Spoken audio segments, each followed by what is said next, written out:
अस्सलाम वालेकुम जी। सबसे पहले हमारे चैनल पे आने वालों का मोस्ट वेलकम है। और हम जो है ना ये आपको बताते चलेंगे, ये भाई जो हमारे ग्रीस में आए हैं इनका हम जो है ना इंटरव्यू लेंगे। एक छोटा सा इंटरव्यू है और ये बड़ा इन्फॉर्मेशन वाला है, ठीक है।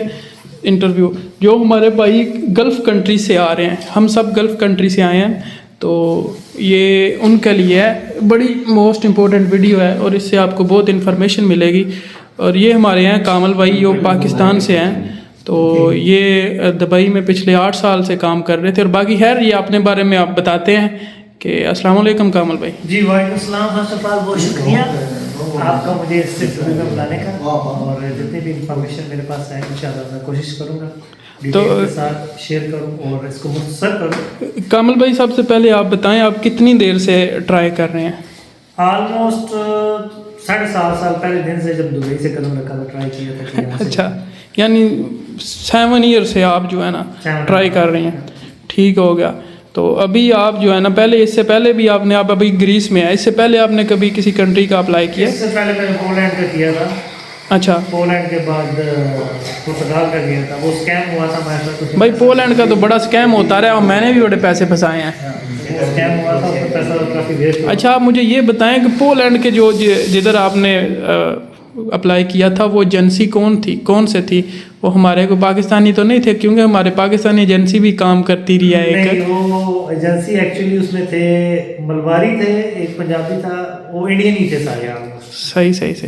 चलो वाला खैर, इंडियन भी हमारे ही हैं, बड़े सगीर से आज़ाद हुए हैं। अच्छा, मुझे ये बात बताएं कि अभी माशाल्लाह से आप इधर आ गए हैं, आप बाकी का इंटरव्यू जो है ना आपका हमने बनाया हुआ है दूसरे ब्लॉग्स में। आप इधर हम छोटी सी ये बात करेंगे कि आपका इंटरव्यू क्वेश्चन क्या है, आपने कैसे अप्लाई किया, आप यानी आपका इंटरव्यू जो इधर हमारे एम्प्लॉयर हैं, हमारे सीईओ हैं, उन्होंने लिया था, वो उन्होंने क्या क्वेश्चन किए, और बाद में आप अपनी सारी स्टोरी बताएं। इनका जो इंटरव्यू जूम पे हुआ था उसमें वो बेसिक चीज़ यही पूछ रहे थे कि आपका यहाँ पे आने का इंटेंशन क्या है। सही है, ठीक हो गया। तो आपने इनको क्लैरिफाई करना है कि इंटेंशन है क्या, और आपके पास स्किल्स है, एक्सपीरियंस क्या है, वो उनके साथ शेयर करना है। सही। मेन चीज़ होता है कि वो स्किल देखते हैं कि क्या ये बंदा बात भी कर सकता है कि नहीं। ठीक हो गया, क्योंकि जब ये कंट्री इसमें इंग्लिश नहीं चलती। सही। जो लोग आपसे काम लेने वाले हैं उनको इंग्लिश आती है, तो आपको अगर इंग्लिश भी नहीं आती, आप बोलते हैं कि मुझे पंजाबी आती है, मुझे हिंदी आती है, मुझे वो तगालू आती है, तो नहीं चलेगा। सही। इंग्लिश आपको इंग्लिश आनी चाहिए। अगर आपको ग्रीक नहीं आती तो इंग्लिश आनी चाहिए, ताकि कन्वर्सेशन आपकी ईजी हो सके, आप काम सुन सकें, सीख सकें। सही। उसमें मैंने इनको इस चीज़ पे कायल किया कि आप कर सकते हो, कि मैं ये काम कर सकता हूँ, और अल्हम्दुलिल्लाह कि उसमें मैं सेलेक्ट हुआ। ठीक हो गया। और उसके बाद ऑफ़र लेटर आने में कितना टाइम लगा?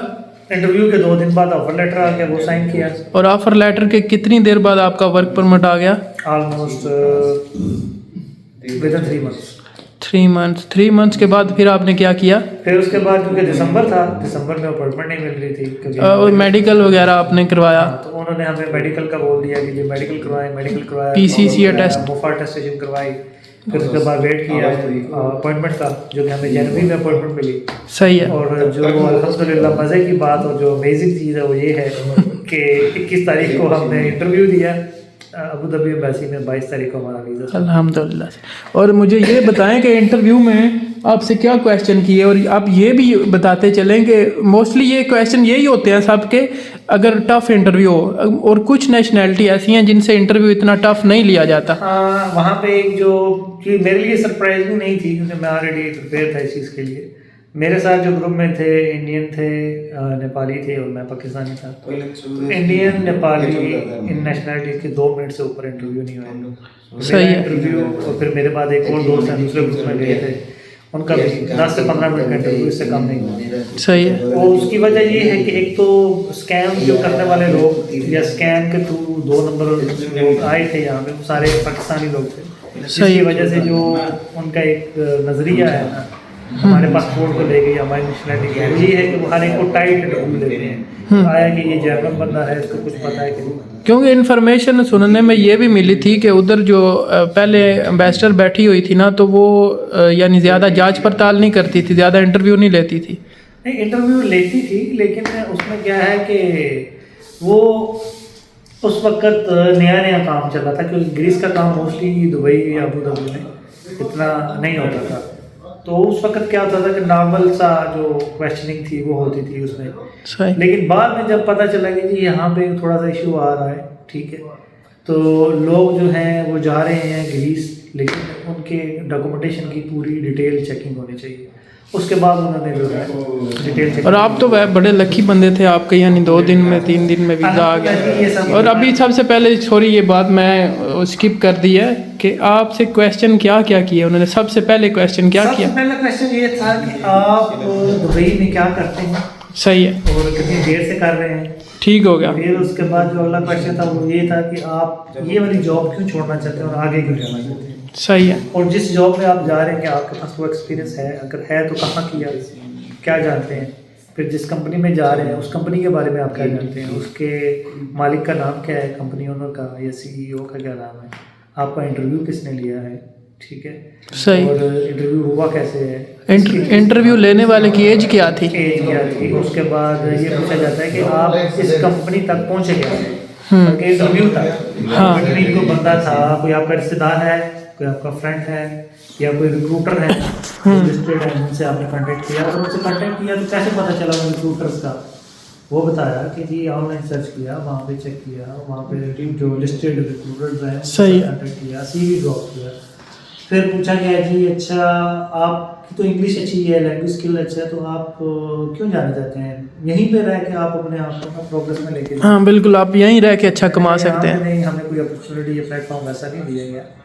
तो 7.5 साल हो गए हैं, तो अभी अपॉर्चुनिटी मिली है, इसको अवेल करना चाहते हैं, इसलिए जाना चाहते हैं। तो उन्होंने कहा जी अच्छा तो फिर यहीं पे क्यों जाना चाहते हैं, किसी दूसरी कंट्री में क्यों नहीं जाते, किसी यूरोप फ्रांस में चले गए, पढ़े लिखे हैं तो ग्रीस में क्यों जाना चाहते हैं। क्योंकि जो इंटरव्यू का पूछने का मकसद यही है कि आप इंटरेस्टेड कितने हैं ग्रीस में। सही हो गया। फिर वो फैमिली बॉन्ड का पूछता है कि आप शादीशुदा हैं, ये मोस्ट इम्पोर्टेंट क्वेश्चन है बच्चे हैं कि ये लोग जो है ना ट्रस्ट करते हैं, अगर आप मैरिड हैं, आपके बच्चे हैं ना, तो फिर इनको पता होता है कि ये बंदा भागने वाला नहीं है, ये बंदा जाके। फैमिली बॉन्ड जो होता है, क्योंकि कोई बंदा बीवी बच्चों को छोड़ के नहीं जा सकता कहीं पे। बिल्कुल ऐसा ही। जहाँ भी हैं वहाँ पे वापस आएंगे अपनी फैमिली के पास, क्योंकि यहाँ पे आई फैमिली के लिए। फिर उसके बाद फैमिली बॉन्ड के अलावा वो आपसे पूछते हैं कि जी आप वहाँ पे जाएंगे तो अपनी फैमिली के साथ कैसे मेंटेन करेंगे, ताल्लुकात जो हैं वो कैसे आप रखेंगे। तो सेम वही चीज़ की 1 साल बाद यहाँ पे भी छुट्टी मिलती है, एनुअल लीव, वहाँ पे भी 1 साल बाद छुट्टी है, तो वापस आ जाएगा। प्रकाश एक मिनट इधर आओ, ये पकड़ो। एक और मज़े की बात मैं आपको बताता चलूँ जो अभी मुझे याद आई है कि ये भी बात बड़ी इंपॉर्टेंट है कि हम उधर से तो अल्हम्दुलिल्लाह से आ गए, बाकी एयरपोर्ट पे जो क्वेश्चन हुए या जो चीज़ें लेके आनी है वो भी आपको बताते हैं। लेकिन ये बात फिर माइंड से कभी कभी निकल जाती है कि हम जब इधर आए, हमें हमारा जनरल मैनेजर जो है ना वो रिसीव करने के लिए आया, वो आई थिंक काफ़ी देर से हमारा वेट कर रहा था, हमारी फ़्लाइट लेट हो गई थी और वो बंदा वेट कर रहा था। उसने वापसी पे आया, उसने बोला कि मैं खड़ा हुआ हूँ आपका वेट कर रहा हूँ, लेकिन आप लेट क्यों हो गए, फ्लाइट लेट हो गई थी क्या? बड़े प्यार से बड़ी मोहब्बत से उसने खुद उठा के हमारे बैग अपनी गाड़ी में रखे। और वो जनरल मैनेजर है, मेन जो कंपनी का जनरल मैनेजर है, बड़ा सबसे आला उहदे पे जो फायदा है वो बंदा है। और वापसी पे आते हुए उसने सबसे ना अपना इंट्रोडक्शन पूछा कि आपका क्या करते थे, या आपका पीछे फैमिली में कौन है, मुल्क में कैसे हालात हैं, और जिस चीज़ का हम 2 बंदों की जो है ना शादी हुई है, तो उसने सबसे पहले ये बोला कि आप ऐसा क्यों नहीं करते, आप इधर आ गए हो, आप ये क्यों नहीं सोचते कि आप अपनी वाइफ को भी इधर बुला लो, कि क्योंकि आपकी अगर ऐसे आप अकेले रहोगे तो ऐसे सरवाइव करना, ऐसे आगे रहना बहुत मुश्किल है अपनी फैमिली के बगैर। हम अब इस बात से अंदाज़ा लगाएं कि ये लोग एक दूसरे के साथ कितने सिंसियर हैं कि ये आती दफ़ा कोई बंदा ऐसे अपने एम्प्लॉय जो बुलाता है स्टार्टिंग में उनको नहीं बताता कि आप ऐसा भी कर सकते हो, आप ऐसा भी कर सकते हो, आप अपनी वाइफ को भी बुला सकते हो। स्टार्टिंग में अभी काम उसने हमारा देखा नहीं, उसको हमारे नाम भी ठीक तरह से नहीं आते, यानी वो नाम भी उल्टे पुल्टे बुला रहा है। तो ये लोग जो है ना इधर के ट्रस्टेड हैं। और सेकंड ये कामल भाई है हमारे, तो इनका इंटरव्यू हम आपको इसलिए पहले स्टार्टिंग में ये इनसे बात इसलिए करवाई है कि इन्होंने हम जो है ना बात करने में इतने भी अच्छे नहीं हैं कि हम अगर किसी से बात करें तो कैसे, इनकी माशाल्लाह से इंग्लिश भी अच्छी है, ये वेल एजुकेटेड पर्सन है, और इन्होंने हमें इंटरव्यू में भी, जब हमारा इंटरव्यू हो रहा था तब भी हेल्प किया कि क्योंकि ये इंटरव्यू पहले दे आए थे, इन्होंने हमें बताया कि ये क्वेश्चन आ सकते हैं और हमें तैयारी करवाई।